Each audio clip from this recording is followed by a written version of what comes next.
Now with the engine running, the TSB plainly says, all right, with the engine running, remove the dipstick.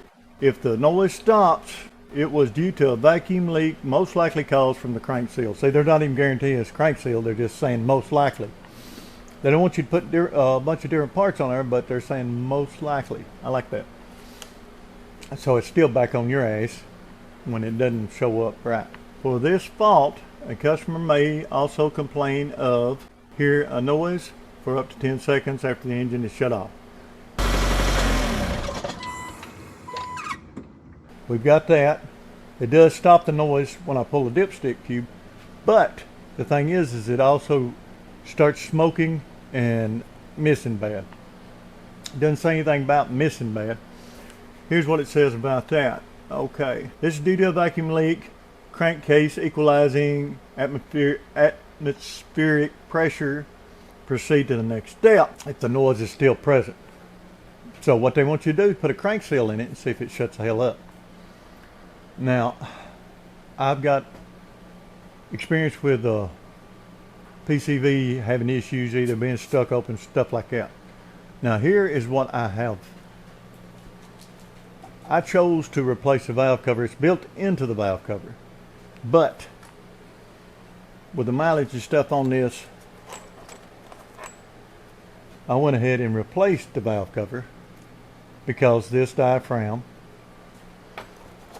let's see if we can get you a clean shot on that. The diaphragm was indeed ruptured. What I've done is cut the top of this off. Amazon and other places do offer a replacement for this, but on this model it won't work because that's actually glued on. So it's probably going to be earlier models of 1.4 that you can actually replace that diaphragm, but that one is permanent, so really there's nothing we can do about it. You can see right there clearly where it was busted and leaking. Now if you look on the top here, there's a little vent. Now the purpose of that vent is not to vent excess air out, it's to allow that diaphragm to move freely without any kind of suction in it.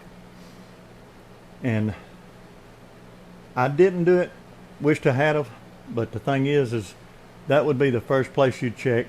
And what we'll do on the car is I'm going to tear it down so you can actually see how to test that. Now my advice is, if you take and pull the dipstick, mine it started missing and you can see smoke coming out of the tailpipe, so I put it back in. It gave me a multiple misfire code. It was extreme because it shouldn't have done that. It should have went lean with that out, but kept on running and not pulled oil up in it. And what it done is it pulled oil up in it. So I knew I had way too much vacuum in the bottom half, and when I pulled it off, you'd get a loud sound. So what we're going to do now is I'm going to show you how to test your car before you replace any parts, and you'll know. You'll get a better feeling of it. Now if you got a smoke machine, that would be excellent, but we can do it without a smoke machine, I believe. We can, as bad as that was, probably can hear it leaking, and you probably can feel it leaking. But let's get this tore down, and I'll show you how you can test it and run it without this cover on it. Of course, that's our cover, and we want to be able to run this car without the cover on it. And you know as well as I do, a cover is part of the intake. So what we'll do is we'll go ahead and pull that cover, and then we'll assess it. And I'll show you how to pull the cover right quick, and we'll go ahead and flip it over so you can run it, because you got to think about it. All right, when I pull this off, I'll show you when I pull it off. Let's go ahead and get this stuff off here. Now these two are T30s.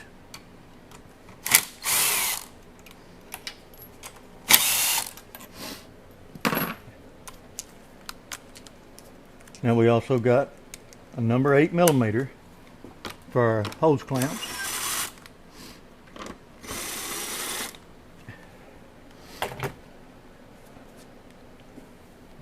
Take and disconnect our air box lid,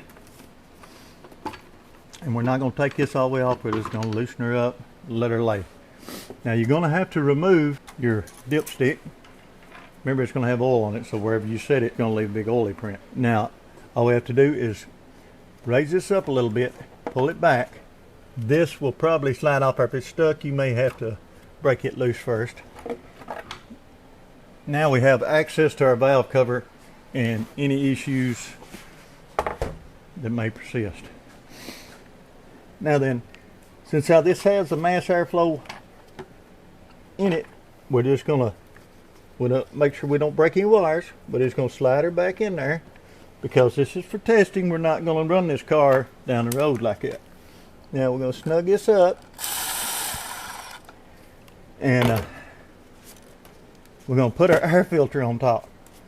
And the reason why we're gonna do that is if it can happen, it happens. And that's what we need, is something else sucked down in there. Now we'll be able to run the car and we can check various areas. We do want this dipstick back in there. Now you can run your car. I'll go ahead and start it and you can see. I don't know that it'll set a code or not because it's not got the baffle effect, but we'll see. Just having a new valve cover on it, we won't get no vacuum leak here because I replaced the seal. Because I do this all the time, I already knew that most likely that was a problem. Just like I said, most likely. Being my car, I knew that it wouldn't hurt for the PCV to be changed out anyway. This thing goes bad all the time. And I'm going to say that I'm still going to have to replace the seal because it created too much vacuum on it and it's got 166,000 miles. But if you'll notice here, I'm going to disconnect this dipstick, or I'm going to pull it out. And you'll notice the car will run bad, but it won't shut off. And you can hear the, and what it's doing, it's running lean. And that's, you know, this is exactly the way it's supposed to run. So that's your test for that. Just to check and see if that's leaking. You can put your, probably, I'm going to say you can put your thumb over it and feel it. Because that's going to be bypassing at the top. And somehow we didn't get a lean code out of it. Now, it may be because this is a Volt and it's electric. Let me shut this off so you can hear me better.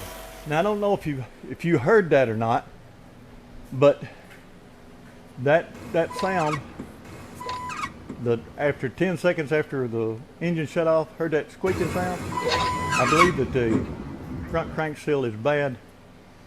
And I'm going to say it's because excessive vacuum and it just keeps pulling that seal in until it wore out. Now I hadn't had it up on the lift since I replaced the valve cover. I put about 1,000 miles on it. I'm going to get it up. Later on I'll get it up and we'll look at it and see if it's starting to leak. I don't think it is because it's not showing a lean code. I'll put my scanner on it and we'll see how it runs as far as that. But if you have a non-electric 1.4 in those year ranges, let's see what the year ranges was, 13 to 15 I believe. If you have it in those year ranges, 1.4, still same engine. Now I have got, when I got my valve cover, and what I'll do is I'll get you a better picture of this, but if you get an aftermarket valve cover, this says right here to check in this hole, which this intake doesn't have a vacuum hose coming across there. So it's kind of exempt from the rule, although I'm going to say a 1.4, if you look and see if you have this vacuum hose coming across here, coming across the side and plugging down into the intake, it shows it right there and it shows a little orifice. It doesn't apply to this engine. Now then we're going to just put her back together the same way we took her apart. And you think about it, it wasn't that difficult. Engine's off. Put her filter back. Loosen her 8 millimeter. Now we're going to set this out of the way. Dipstick, because if you don't watch out, you will break the end off of it. Now, set her down in there. I like to leave everything loose because it makes it easier to get this filter cover on there. And you know how they are. They don't like to slide in their little back grooves because of the filter. Tighten her 8s. Get her hose clamps tight. Now grab her 30 Torx. Now whenever possible you want to, it's tight here, so kind of give it a little nudge. That'll help, but it's not going to fix anything because these are also mounted in rubber. I found it to be the rubber isolators back there that actually holds it from doing that, but we don't have that excess noise, so I guess we're good. Now let's take and raise it up and take a good look at our crank seal.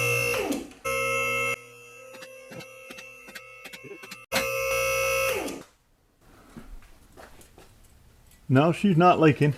I'll have to take that inner fender liner out of there to even get to the jewel.